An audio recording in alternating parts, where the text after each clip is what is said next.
Taking the teleport into account, yeah, I feel safe to say that they won't swap. So full draft from T1 here, completely done in order. So no surprises there. For HANWHA Live, the Rakan kind of means that you're gonna fault lane, barring some crazy all-in angles early that you might find if Clip pays any attention towards the bot side of the map. But do note that their mid-game for HANWHA is exceptional. I do think they might be lacking some damage in the later stage of the game due to them being overwhelmingly AD damage. And obviously, if you're into late game against Kassadin and Ziggs, you're in trouble. And the Jace really helps as well with this composition, because otherwise you might run the risk of being way too heavily invested in terms of the AP damage. So overall, T1... Here we go, game number 1 of what could be a very fun and interesting series with lots of weird picks. Will T1 just 2-0 it again today? Note that they are, you know, it is possible to beat them. We did see that DK was able to take a game off of them in their series, and it looked quite strong. You know, DK obviously a very strong team, but... Even KT.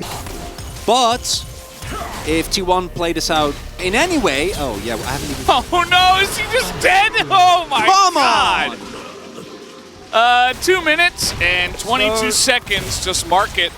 As I was saying, if you never get to play the game... One of the lanes where T1 should be winning, as we'll take another look here.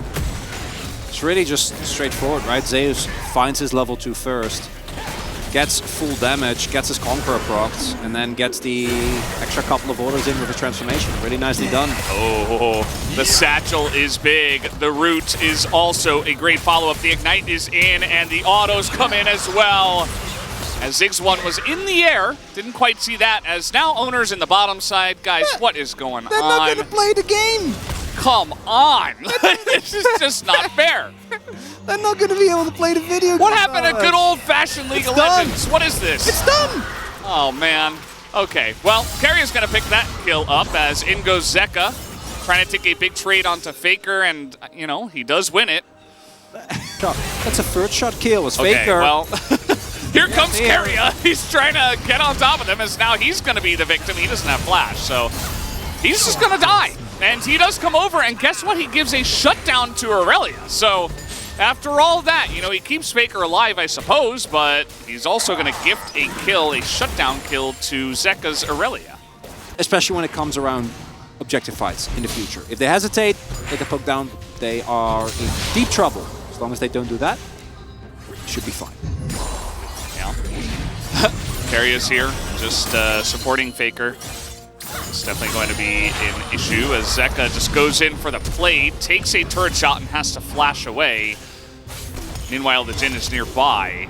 Faker definitely looking for this as there's the deadly flourish, and Zeka is in some trouble. He's got the shot, does KERIA, and a bit of a overextension here from Zeka means that this mid lane is going to get a bit easier. Game to me is that Zeus is a 1k gold up without any intervention.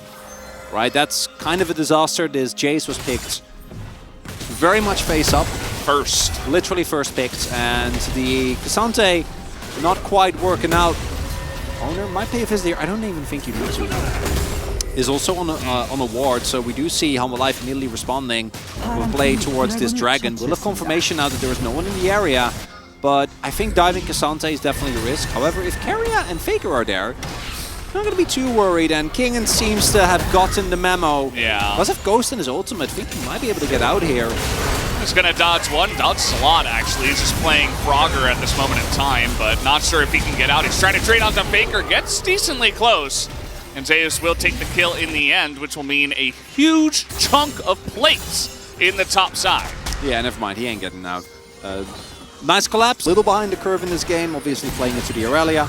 Getting some early focus toward him from his opponents as well. So I had to give up a few CS left and right. But the one saving grace for HANWHA is that this gold, yes, it's down. But if you can find a good hard engage, if you can catch T1 off... there we go. Well, that's an example. If you can catch them unaware, once you're on the back line, you still have an incredible amount of power here. But you got to find those engages. Okay, Smite does go the way of Owner. Clid just standing on top of it, trying to zone them, but the Ziggs is here, and the poke begins, essentially. His life is looking for an engage, but he might just die as he's going to eat a Sejuani ult in the face. In goes Zeka, though. He's going to isolate Zeus. That is how you defeat a poke comp, is you get right on top of them. And HANWHA Esports has been able to do this as Faker going to flash the wall here, and he will just barely get away, but scary moments. You could see that too when we're like, oh crap, we got to get out of here. But they did still take down the Rift Herald. Yes, but I'd say it's a favorable trade because, again, Zeka gets the kill. I think T1 is still in a pretty commanding leader. I think that they should be able to win objective fights. Hold up, TP coming through. Zeus doesn't have flash. I don't know how he's going to get out of this one. The Sedge ult goes wide, and they are just bullying this chase so much for getting ahead.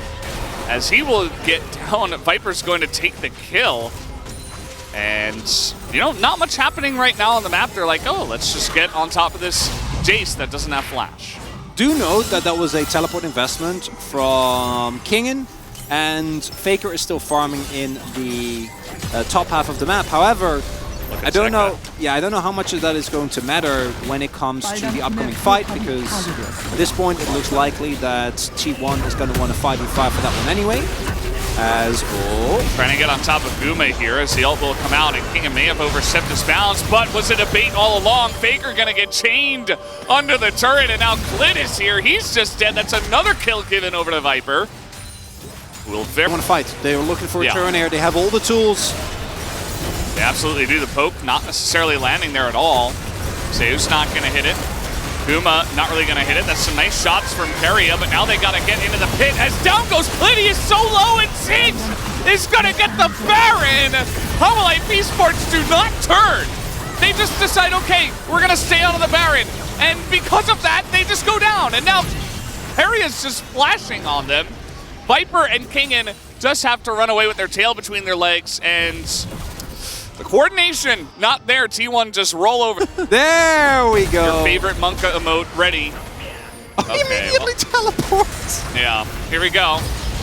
He's level 16 and life is not. And he's also dead. I think he was level 8. That was underwhelming. That was a very quick kill. So who do you vote for POG here? I don't know. It's tough, right? Because the obvious vote is KERIA. Yeah, but at the same time, like, that's kind of the no-brainer, but it was a lot of lost hitting. I don't like voting for the player who, like, went for the unique pick. So is it... Well, you do like voting for KERIA. Ooh, Faker. True. Well, there is a Maokai nearby. Can they CC him 100-0? I think he just already into the team. Not 100% sure. Maybe they just got him. Either way, Faker assuming, hey, I'm level 16, I can do whatever I want. No, it's not the same.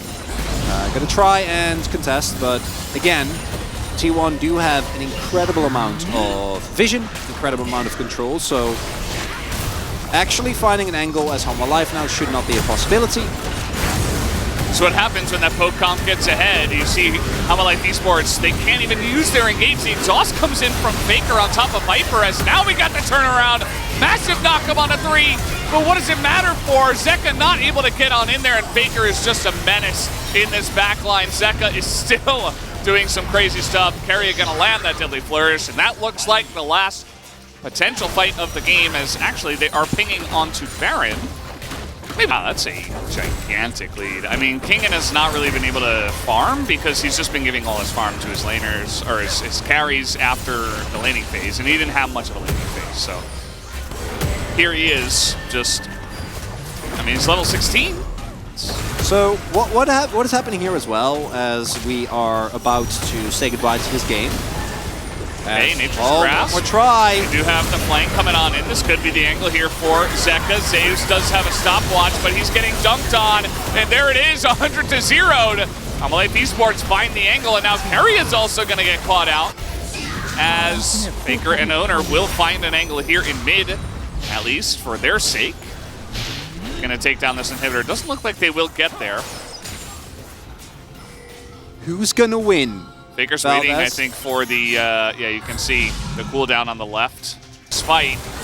And with Cloud Rift and 3 Cloud Souls, they are going to be zooming around the map. It's actually going to help them, you know, potentially get away from some of these engages of HANWHA Life Esports, especially when they don't have any ults. Yeah, unfortunately for HANWHA, they still weren't able to get either a ward down, thanks to G1 keeping up with them, or get a engage with Faker still surviving. So now you lose Baron, and yeah, you've delayed a little bit, but T1 should be able to just... There was one in the lane. So that one T1 is aware of. In the top lane, but they cleared it. Okay, see, this is the issue. Like, Asante can live, but he can't stop Faker. So Faker's just taking 2 inhibitors for free. And Asante can't do anything about it. I mean, okay, they are going to have the team rotate over now, and Faker doesn't have Zhonya, so that's going to be a kill onto the Kassadin. As inhibitors are going down, and there is that flank TP. Zeka's over the wall. Owner with a nice interrupt, but it's not going to be enough, as there is the kill. They get on top of the Ziggs. HANWHA Life Esports, they find a way to win this team fight, as the owner will eventually go down, and a couple of members of T1 will survive, but HANWHA Life Esports will hold on. Can work as well, just as I'm going to hold that thought. They are trying to set up onto Faker here once again, as he has not been having a fun time, and he will get charmed and knocked up. There is the chains. He's got Zhonya's this time. That's Flash, just got to stall. Flash as well. He's just ulting away, and one arrow does hit him, and the entire team is in the enemy base. So that's 3 inhibitors down now, and a Baron coming up in 50 seconds. But no, there's Nexus turrets available. Viper's getting pretty low. Redemption gonna be huge, by the way. That was picked up here as now the flank comes in. Sejuani ultimate in there, and they are once again in the shooting gallery. Please turn this time, HANWHA Life Esports. Will you turn? It's gonna be Varus who picks up the Baron, as Faker's just going to delete the Rakan. The damage is huge from the side of Faker. Can he do it all alone? It's kind of Faker versus Zeka here, as the damage from Zeka is trying to get on top of Sayas, but he will go down to the GA. And unfortunately now he is all alone and will eventually get taken out. There's the TP, as T1 finally will break the backs and will break the base of HANWHA Life Esports. And after an exhausting chess match, in the end, HANWHA Life feel obliged to go in there. If they don't get that Baron, if they don't fight for it, I think you lose the game anyway with 3 inhibitors down. There's no way that you can hold. And T1, 43 minutes. How long it took them to get here, but even with how that game felt like a back and forth, when you look at the gold graph, when you look at the objective,